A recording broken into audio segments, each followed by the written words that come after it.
మాజీ ఎంపీ నందిగం సురేష్ చుట్టూ ఉచ్చు బిగిస్తోంది. ఒక కేసు తర్వాత మరొక కేసు నందిగం సురేష్ ని వెంటాడుతున్నాయి. తాజాగా ఆయనపై పీటీ వారెంట్ ని కూడా న్యాయస్థానం అనుమతించింది.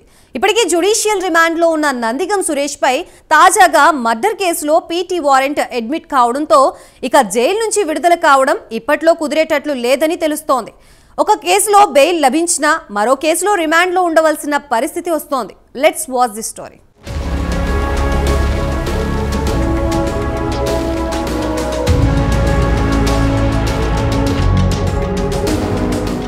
బాపట్ల మాజీ ఎంపీ నందిగం సురేష్ను కేసులు వెంటాడుతున్నాయి. అధికారంలో ఉన్నప్పుడు పెద్ద ఎత్తున అవినీతి అక్రమాలకు పాల్పడడంతో పాటు దౌర్జన్యాలు చేశారని ఆరోపణలున్నాయి. బాపట్ల ఎంపీగా ఉన్నప్పటికీ తన సొంత నియోజకవర్గం తాడికొండలో అన్నీ తానే వ్యవహరించారు. ఇసుక మాఫియాను పెంచి పోషించారని అప్పటి సొంత పార్టీ ఎమ్మెల్యే ఉండవల్లి శ్రీదేవి ఆరోపించింది. తాను స్థానిక ఎమ్మెల్యేగా పేరుకు మాత్రమే ఉన్నానని, అడ్డగోలుగా నందిగం సురేష్ వ్యవహరిస్తున్నారని అధిష్టానానికి అప్పట్లో ఫిర్యాదు చేసింది. తర్వాత శ్రీదేవి పార్టీని వీడడం తెలిసిందే. ఉండవల్లి శ్రీదేవి వైసీపీని వీడడానికి నందిగం సురేష్ ప్రధాన కారణమని స్థానికులు చెబుతూ ఉంటారు. అధికారంలో ఉన్నప్పుడు నందిగం సురేష్ చాలా అగ్రెసివ్గా వ్యవహరించేవారట. తెలుగుదేశం పార్టీ సెంట్రల్ ఆఫీస్పై దాడి కేసులో నందిగం సురేష్ కీలకంగా వ్యవహరించారని, తన అనుచరులను దాడికి ప్రోత్సహించారని కేసు నమోదైంది. ఈ కేసుకు సంబంధించి మంగళగిరి పోలీసులు అరెస్ట్ చేశారు. కోర్టు జ్యుడిషియల్ రిమాండ్ విధించింది. బెయిల్ కోసం నందిగం సురేష్ తరపున న్యాయవాదులు తీవ్రంగా ప్రయత్నిస్తున్నా బెయిల్ డిస్మిస్ అవుతోంది.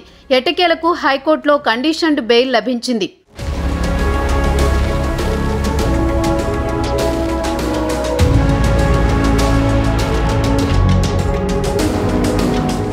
హైకోర్టులో ఊరట లభించిన సురేష్ బయటికి వచ్చే పరిస్థితి కనబడడం లేదు. 2020లో జరిగిన సంఘటనకు సంబంధించి ఒక కేసులో నందిగం సురేష్ పేరు చేర్చడం ఇప్పుడు చర్చనీయాంశమవుతోంది. అప్పుడు జరిగిన పరస్పర దాడుల ఘటనలో ఒక మహిళ మృతి చెందింది. నందిగం సురేష్ అనుచరులు ఆ దాడిలో పాల్గొన్నారు. మృతురాలి కుమారుడు పోలీస్ స్టేషన్లో కంప్లైంట్ చేసినా అప్పట్లో తూతూ మంత్రంగా విచారణ చేశారు. టీడీపీ అధికారంలోకి వచ్చిన తర్వాత పోలీసులు ఆ కేసును తిరగతోడారు. మృతురాలి కుమారుడు పేర్కొన్న నిందితుల జాబితాలో నందిగం సురేష్ పేరు కూడా ఉంది. తన తల్లి హత్యకు ప్రధాన కారణం నందిగం సురేష్ అంటూ ఫిర్యాదు చేశారు నిందితురాలు కుమారుడు. దాడికి స్కెచ్ గీసి దాడి చేయించి హత్య చేయించారంటూ కంప్లైంట్లో పేర్కొన్నారు. ఈ నేపథ్యంలో టీడీపీ పార్టీ ఆఫీస్ దాడి కేసులో గుంటూరు జిల్లా జైల్లో రిమాండ్ ఖైదీగా ఉన్న నందిగం సురేష్ మహిళా హత్య కేసులో విచారణకు అనుమతించాలని పీటీ వారెంట్ వేశారు తూళ్లూరు పోలీసులు. పీటీ వారెంట్ను అనుమతిస్తూ ఈ నెల 7వ తేదీన కోర్టుకు నందిగంను హాజరుపరచాలని మంగళగిరి కోర్టు నోటీసు ఇచ్చింది.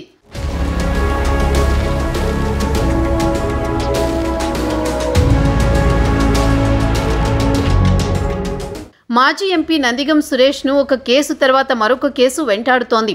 పీటీ వారెంట్కు అనుమతి లభించిన నేపథ్యంలో ఇక నందిగం జైలు నుంచి బెయిల్పై బయటకు రావడం మరింత జాప్యమవుతుందని తెలుస్తోంది.